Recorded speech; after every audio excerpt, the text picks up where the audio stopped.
Ау.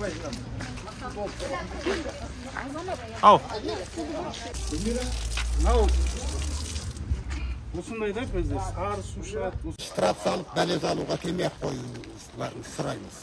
Ассалаумағалейкум ардақты ағайын. Өздеріңіз білесіздер, жаңа жылдың алдында мынау Алматы қаласы, Алатау ауданына қарасты Шаңырақ ықшам ауданындағы жағдайларды көрсеткен болатынмын. Яғни жолдарын көрсеттім.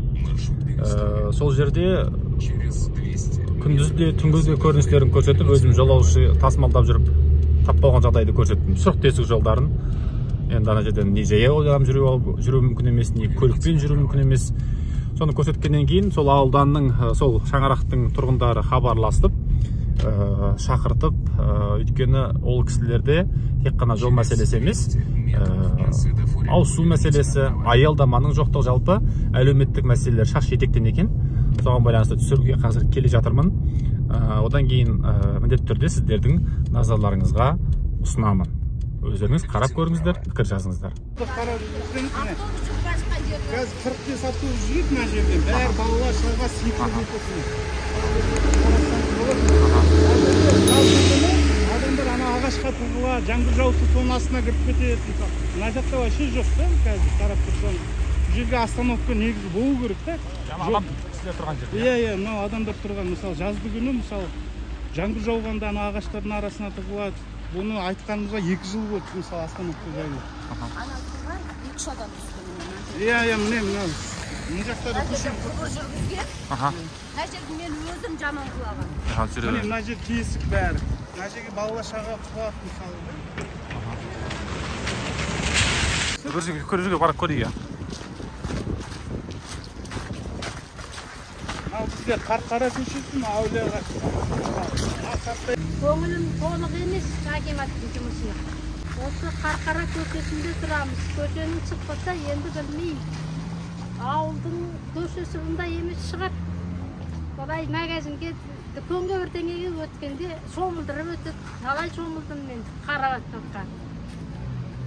Жағдай жоқ, жолдан жүріп өтетін. Балалар мектепке жете алмайды. Остановка деген ол адресі жоқ бар. Остановка қандай остановка екенін білмеймін. Әйтеуір тоқта деп айғайлаймыз, сол тоқтағаннан тоқтайды, содан түсіп қаламыз. Мен сіздерден сұрайтыным осы Қарқара көшесін жөндеп, кәдімгідей адам шыққатты өмір сүруге болады ғой бізге. Неге жөндемейсіңдер? Былтыр қазып кетті қарық қыламыз деп. Қарық қылғанның арты мінекей көріп тұрсыздар, шұңқыр. Жолдан өту деген не қайбыл бір тамақ бірдеңеге дүкенге барсақ, жан-жағыма жалақтап қарап тұрамыз. Қайтсы өткізіп жібереді екен. Не переход деген жоқ. Переход болса, жолаушының жаяу жолақтың өтетін жері болса, біз сол жерден өтер едік. Енді осы көшені жөндеп, мәдениетті өмір сүруге кішкентай бет бұрсаңыздар, біздің жағдайымызды қараңыздар. Біз қаншама жыл болды? 10 жыл болды менің осында тұрғаныма. 10 жылдан бері көріп келе жатқанымыз осы. Түп-түзу тұрған, жақсы жүріп жатқанымыз жолды бұздыңыздар. Енді осыны халқына келісуін сұраймын. Осы Шаңырақ бір ықшам ауданында тұрам, Әулиеағаш көшесінің тұрғынымын, пенсионер. Бізде не жаңа мына кісі айтып кетті ғой, жол мынау түрі мінекей кісіні көріп жатсыздар. Не су жоқ, не канализация жоқ, не остановка жоқ. Бір анау көшедағы ауылдағы адамдардың өмірін сүріп жатырмыз да біз. Ешқандай да условия жоқ бізде. Мына балалар барған сайын, мынау мектепке барған сайын бәрі көшеде су болып өтеді, бәрі екінші аяқ киіммен жүреді мына жақтағы көшелердің балалары. Енді бізге жағдай жасаса деп, мысалы мен өзім денсаулығым жоқ, аяғымда мысалы қазір көрсетем үйімдегі қандай су екенін. Аяғымда жарамайды мен алыстан су тасуға. Ақсаңдап жүрем, мен әкеле алмаймын алыстан суды да. Енді көмек сұраймыз біз. Көмектессе осы бізге жақсы болар еді. Суды былтыр мазақ қылып кетеді да, былтыр айтты 31-ші январь күні өткізіп берем деп суды солай айтады да. Қане 2-ші жылдың 31-і болып жатыр да қазір. Енді осы жерде 11 жыл тұрып жатырмын. Ешқандай да условия жоқ. Айтсаң айтады, көшіп кетіңіздер, онда условия жоқ. Қайда барамыз? Біздің жағдайымыз осындай болса, қай жаққа барып өмір сүреміз? Біз де осы бір жақтан алып келген адам емеспіз, басқа бір елден. Осы жердің тұрғылықты адамымыз. Сондықтан бізге көмек керек. Ассалаумағалейкум, Шанар тұрғындары. Мына Шаңырақ бірінші Әулие-Ағаш көшесі мен Қарқара қиылысында тұрамыз. Бізде мындай проблема болып отыр. Мынау жол жағынан остановка жоқ, бізде пешеход жоқ, светтің өзі істемей тұр да. Осы жақында шақырып, посты, мысалы бізде кәріз суымен, канализациямен су жоқ болып отыр. Бізде сондай проблема. Мынау сапа құрылысқа айттық, уже 3-ші жыл ма? 3-ші жыл келеді, қарайды, кетеді. Мына жерге қаншама рет келеді, сөзбен ғана нетіп жатыр да. Қайтарып жатыр бізді, алдап жатыр сөздің шындығы. Бізге мынандай план акты, мысалы, осындай күні, осындай жылы бітеді деген бізге әлі қағазға нетпейді да, ауызша ғана айтады. Ол алдап міне жүріп жатыр қазір. Протокол ма не? Солынсы, мысалы, бізде жоқ қолымызда. Қай уақытта, қай көше өзіміз жүгіреміз. Бізге барсақ, ой, жаңа жыл күні бітіріп береміз деп мысалы айтып жатыр. Ойнағаны ма не, ол мазақ па халыққа? Халық қазір ашынып отыр, мысалы, біздің үйде скважина су да, сап-сары су. Соны апарып көрсеттік, мысалы да. Сапа құрылысқа да, акиматтың адамдарына келіп қарап, суды еще өздері күліп жатыр, мысалы, қалай ішесіңдер деп та. Мысалы, олай болмайды ғой, бізде халықпыз, бізбен де санасу керек қой, мысалы, акимат болғасын, для народу жұмыс жасау керек қой, біз үшін емес. Мысалы, біз үшін жұмыс жасау керек та ол нәрсе. Қазір осындай жағдайлар болып отыр, қазір халықтың бәрі мына жерде отырған, шығып отыр да, мысалы. Сізді шақырып, нетіп отырмыз. Неше мәселе? Жер, жол, су, остановка, интернет жоқ бізде қазір мынау. Балалардың бәрі оқиды, мысалы, кешке жақын интернет бізде өшік болады, дұрыс істемейді. Онлайн болғанда бәрі қиналды. Қиналып, сондай нәрсе, проблема бізге. Соған бізге көмектесуді сұраймыз. Артизанға барамыз, артизанда очередь деген 2 сағат тұрамыз, 16 алып келеміз. Мына жерде үлкен кісілер бар, машинасы жоқ кісілер бар, мысалы, суды. Көрінге ана жақтан тасып, мына жақтан тасып суды.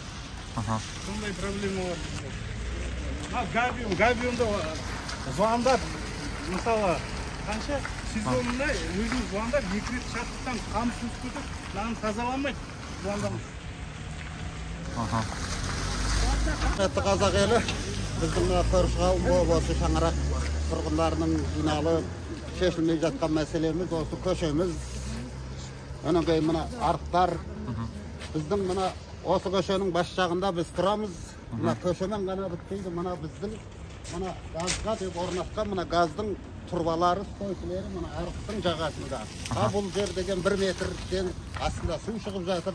Именно біздің көшенің бас жағында осы газдың тұрбалары көктем шыққан кезде, осындай күн жылған кезде мыналардың бәрі қисайып, бізде газдың мына тұрбаларының бәрі басы қисайып, сөйтіп құлауға шақ қалып тұр. Оны біз тірейміз, түбіне қазып қалғанымыз, соның бәрі де осы өкіметтің жөндеп істелмеген ісінің шарасы деп білеміз.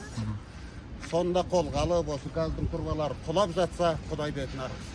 Мына жақтан газ утечка кетіп жатса, бүкіл кісілер газсыз қалып жатса, жылусыз қалып жатса, оның сыртында дәл сол есіктің алдында, біздің есіктің алдында тұрған біздерге де өкімет ұялмай жармай деп сұрап, айыппұлдарын бәлен миллион сендер қарамадың, біз орнатып бергенбіз деуден байынбайды. Соны да қолға алса екен дейді.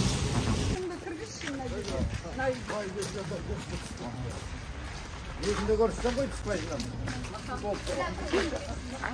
Ау, olsun ғой. Көшеден аламыз. Мына скважина да? Әсеттің ашық тұр ма екен? Мынау осындай да бізде сары су шығады осыдан да.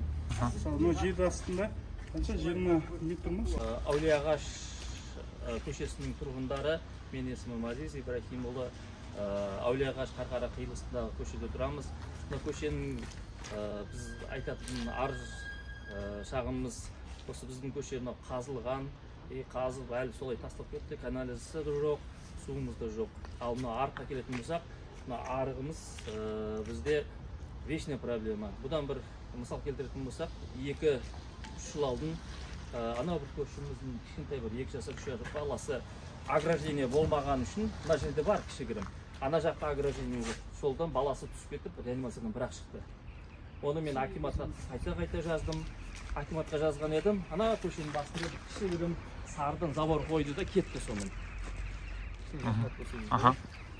Бір мәселе. Екінші мәселе. Мына көшемізге, Қарқара көшесіне бір шыға берісті. Бұл жерде жақында бір 2 ай алдын шұқырға, ямаға бір автобустық баллон жарылды. Одан басқа жаздың күні жол жамандығынан шаң көтеріліп, көрші бұлаңның айналасында Алматының ауасы өзі таза емес, одан қағырымы шаң көтеріліп, аллергия деген аурулар көбейіп бара жатыр. Мен бұған шатаспасам 11 сентябрь күні бір письмо жаздым, хат жаздым акиматқа. И соған қайталама октябрьдің 5-іне тағы қайта жаздым. Олар маған осы октябрьдің басынан жолды жөндеп береміз деді. Маған менде официальный барлығы, письмоның барлығы бар. Қалсаңыздар көрсетіп берейін. Октябрьді күлім, уже январ келді. Әлі нәтиже жоқ. Может, бұлар өздері қағазда жасадық деп ақшасын алып, бір анау кешесте көршілер коррупция болған шығар, енді ол жағын білмейміз. Просто қалсаңыздар менде барлығы официальный письмо, хаттардың барлығы бар. Егер тағы жазу керек болса, коллективіне бір жазып берейік. Міне біздің мысалы үшін жаңағы газдың тұрбасы деп атқан мәселемізде міне газдың стойкілерінің бәрі мына арықтың жағасында, мына арықтың көшенің бас жағына ғана бетондар құйып, арықтың ішін сөйскен, одан бері қарай міне түгел мұсыр. Бұның бәрі көшенің басынан да келеді. Тенде болғаннан кейін өзімізден де түсіп кететін шығар, бірақ оның бәрі деген мына шөп-шалаң, мына қамыс, мынадан былай қарай түгел до конца осындай. Түгел шөп-шалаң, қамыс, толған бақа. Одан қаса шыбын, ондай жарайды, оның бәрі табиғаттың жаратылысы шығар бақа деп кетсек те. Бірақ осы шөп-шалаң болмаса, соның бәрі де болмаса, одан жоғары жақтан мынау біздің көшенің басы осы жерден бітіп, арық келесі көшенің басына жалғасып кеткен. Осы ағып жатқан арықтан келіп жатқан мұсыр, біреулер деген банясының септігін ағызып жібере, біреулер деген туалетін сорғызып ағызып жібере ма. Жаз шыққан күндері, жаздың әсіресе кешкі салқындарында дәл осы арықтардан біздің проблемамыз бүкіл бала-шағаның демаламауы, өзіміздің түнде бір жақсы жатып ұйықтай алмауымыздың бәрі осы арықтан болып жатқан тасық. Жаздың күндері кешкісінде болатын. Ал мына жердің бәрі деген ешқандай қоршалмаған, бала-шаға құлайтыны да бар, құлағаны да бар. Ал мына жерде мына жермен жақын осы арыққа қарай қисайып құлап жатқан бар жерде осы арықтың кесірінен.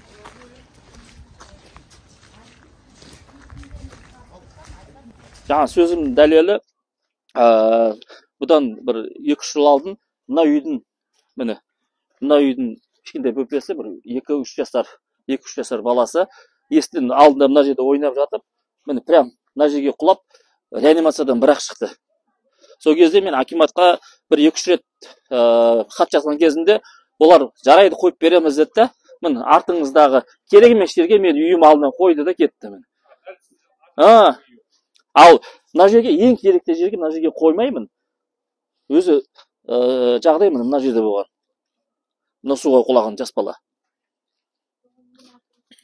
Ал енді жаңағы біздің арықтың мәселесі осы. Мынаумен кетті, мынаны арығымыз, мынаның ішінің бәрі шөп-шалаң өсіп кеткен, қамыс бәрі, бақа-шаянның бәрі шынын айтқан кезде осының ішінде бар бәле. Ал мына жоғары жақтан келіп жатқан мына арығымыз мына айланып барып, мына қамыс жауып баған түгел, ары қарай арық көшемен осы шаңырақтан арық шығып кеткен. Осының бәрі осылай келеді. Содан кейін мына қамыстары мысалы үшін қатты аяқ алып жүретінде жері жоқ. Осының ішінің бәрі толған мұсыр болады. Оны бетін әйтеуір бір жылда, бір жазда бір рет, 2 рет кеп шабатыны бар. Онда да мына жағасын. Одан да қолданған мәселеміз айтып жатқан мына газдың тұрбасы осыдан біткен бүтін көшенің басы. Ал бұл газдың тұрбасын орнатқан жері мына арық. Мынаның бәрі деген кез келген жерді қазса 1 метрден су шығады. Ал біз мынаны өзіміз тіреп мынаны ұстатып қойдық, мынаумен суарып келеді, бәрін етсек па деген ой. Мынаның бәрі бітсе, бүкіл көшенің газы құлаған жатыр. Газдың тұрбасының шайқалып тұр, шайқалып тұр, міне көрсетіп. Мынау деген қисайып кетіп барады. Мына жер бір күні босап ары қарай етіп, мынау құлаған күні мына кісілердің бәрі деген жылусыз қалуы бір күн болсын, бір сағат болсын, может 2 күн құдай біледі. Сондай жағдайға жетуі мүмкін, бала шаға көп. Осы жердің бәрі, мына мәселенің бәрі мына кез келген газдың стойкасын, тұрбасын қарасаңыздар, арықтың жағасында. Бұл сумен босап, жердің топырағы түгел босаған, осының бәрі құлап жатса, өкіметтен осы көшенің тұрғындары деп, не болмаса, құлатқан өздерін деп, алмай штраф салып, бәле салуға келмей-ақ қоюларын сұраймыз. Міне ардақты ағайын, қарапайым тұрғындардың мұң-зары өз ауыздарымен айтып берді, тыңдап шықтыңыздар. Ауыз су мәселесі, жол мәселесі, аялдаманың жоқтығы, үлкен кіші адамдардың барықтары күн суықта, жаңбырлы күндерде аялдамада тұру мүмкіндігі өте қиын. Бұл енді Алматы қаласы, Алатау ауданының әкімдіктері, Алматы қаласының әкімдігі бар, Алатау ауданының әкімдігі бар. Осы іспен айналысу керек. Өйткені Алматының қақ ортасында тұрып, осындай жағдай, енді сұмдық жағдай. Бұрын 15 жыл бұрын Алматының шеті саналған шаңырақ. Қазір Алматының ортасы саналады. Сол себепті мен осы жағдайларды көрсеттім. Бұл енді сұмдық жағдай. Осындай жағдайда өмір сүру. Сондықтан мен бүгінгі Алматы қаласының әкімдігіне, Алатау ауданының әкімдігінің құлағына алтын сырға деймін. Сіздер де пікір жазыңыздар, ой қосыңыздар, осы эфирді кеңінен таратыңыздар. Шындықтың көпке жетуіне үлес қосыңыздар. Бұндай жағдайда өмір сүруге болмайды.